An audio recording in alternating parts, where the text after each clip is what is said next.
And it's the 7th annual World Investor Week, and the Securities and Exchange Commission in Nigeria set this week aside to mark the global event. Well, joining us now is Mr. Tunde Kamali, Director, Market Development Department, Securities and Exchange Commission, Nigeria. Join us from our Abuja studio. Great to have you. Good morning.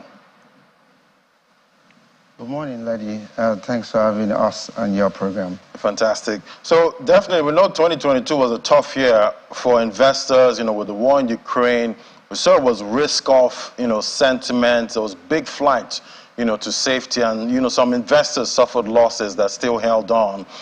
Talk to us about the significance of World Investor Week and what are the objectives and what activities does the SEC have lined up for this celebration?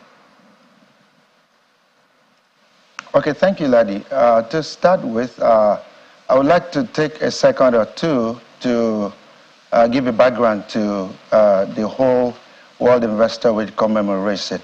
The World Investor Week is a week that is designed by IOSCO, and by IOSCO I mean the International Organization of Securities Commissions, which is the international standard-setting body for over 96% of capital market jurisdictions in the world today, for the purposes of highlighting the importance of investor education and investor protection, which is where the capital market stands, as in with respect to how it runs. The capital market runs on trust.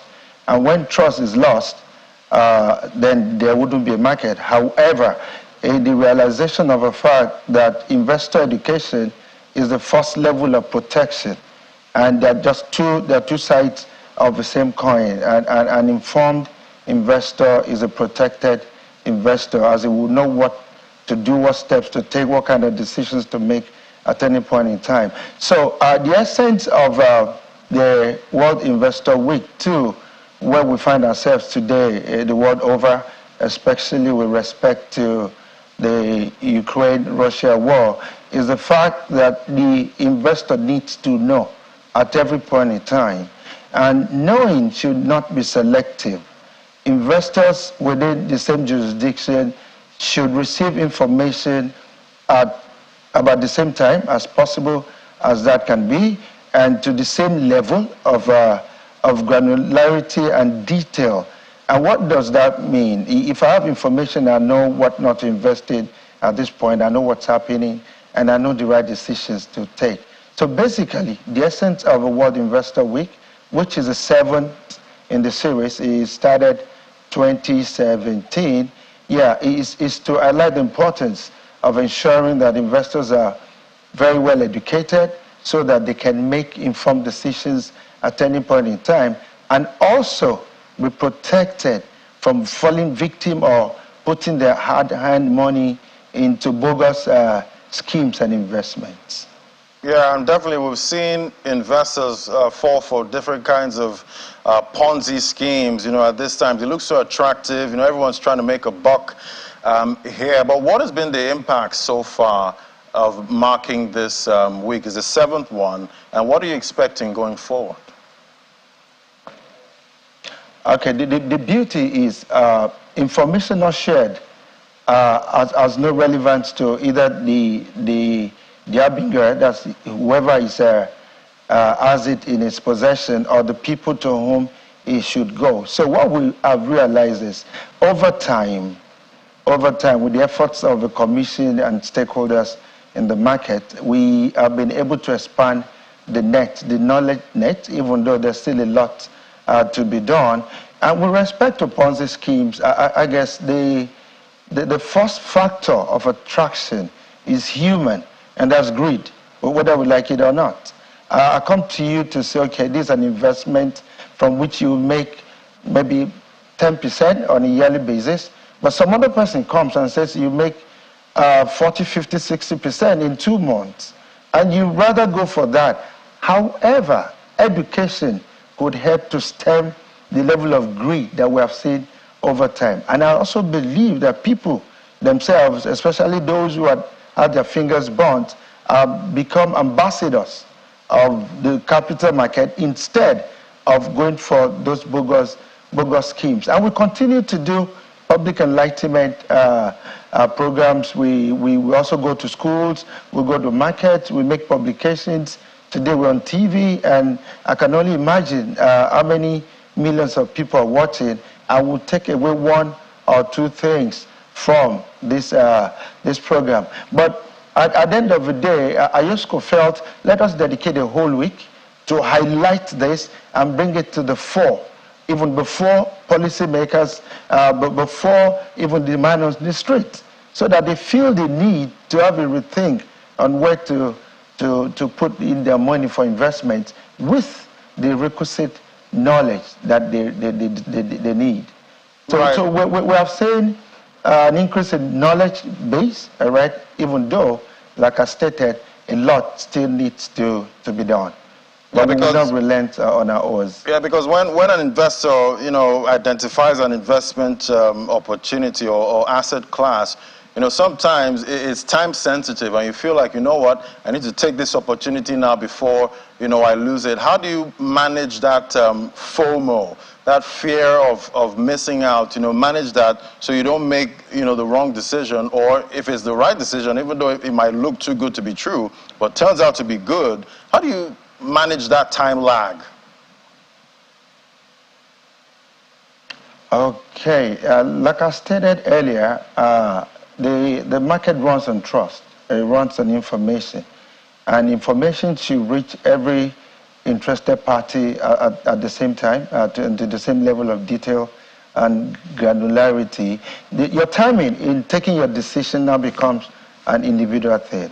However, for the level of development of our market, what we're looking at now is to even encourage retail investors to, instead of buying shares directly on the market, to go through mutual funds, which are easier and are managed by professionals. I can also tell you that a whole lot, maybe about 80% or thereabout, even though I may not have the authority or the right statistic, but a lot of investors today do not understand the market. They buy stocks based on emotions, some on referrals, but if you buy collective investments, all you need to do is put in your money, and the fund manager, who is a professional and under the regulation of the commission, would invest it for you from well, if I may, from a scientific point of view, so to say. It wouldn't just be, okay, yes, I invested last year and this is how much I made, I think you should also invest. No. So we're encouraging retail investors to consider coming in through mutual funds, or what we call collective investments, so that they could go to rest and let the professional fund managers take over the management. And in this area, you can start your investments with as little as 5,000 naira, and then grow over time with as much as you may have or as you may desire. Right, but it's the seventh annual World Investor Week. I see the focus on about three main themes: investor resilience. There's also crypto assets, yes, sustainable finance. How is the SEC in Nigeria seeing, crypto investments right now? Okay. Thank you, Ladi. Crypto investments today in Nigeria is not legal, so to say, and it's also not encouraged. And we say this because, as we speak today, Nigeria ranks second on the Global Crypto Adoption Index for 2023. And if you look at what has happened in the recent past, with exchanges coming down and people losing their investments, I think there's a need for us to be careful. And where the majority of an environment such as Nigeria do not understand a particular product, it is not the best to open the floodgates and allow them go to town with it. What you realize is a lot of people would invest, like we had earlier noted, based on emotions, based on referrals, based on recommendations by people who are as ignorant as they are. And should anything happen, that's where they come to the regulator. So for now, it is best that we slow down try to understand that environment and see how we can, one, now we'll go back to education. One, how we can educate whoever wants or wishes to invest in that area, and what kind of protection nets can be set such that should anything happen, investors will not lose their money. It's a very esoteric environment as we speak, and it is only reasonable that we'll be careful in entering into that space. So would advise Nigerians who do not understand not to dabble into it. Do not put your money into ventures you do not understand, so that you don't burn your fingers at the end of the day. Right, definitely. And we know, like some other regulators in Europe and US, they've come out with some guidelines, towards cryptocurrency, in those climes. I'm sure we can expect something soon here.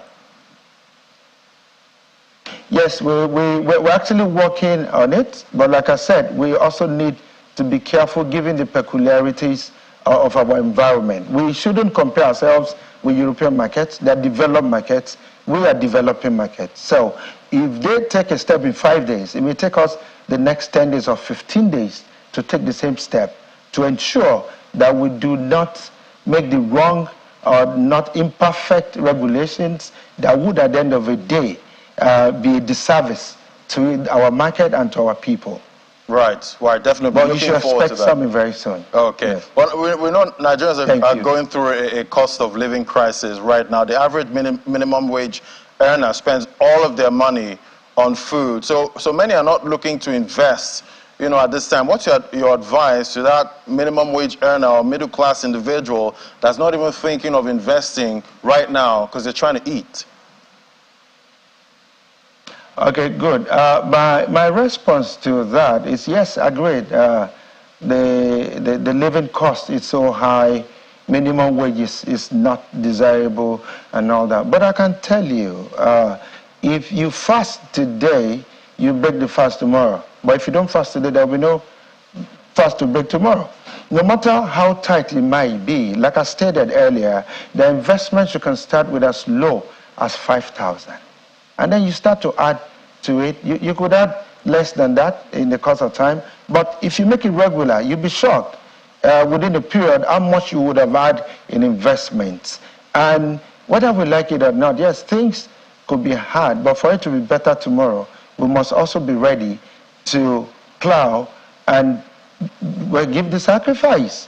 It's a pity that we find ourselves where we are. But I bet you we're only fasting so that we can break the fast with a sumptuous meal at the end of the day.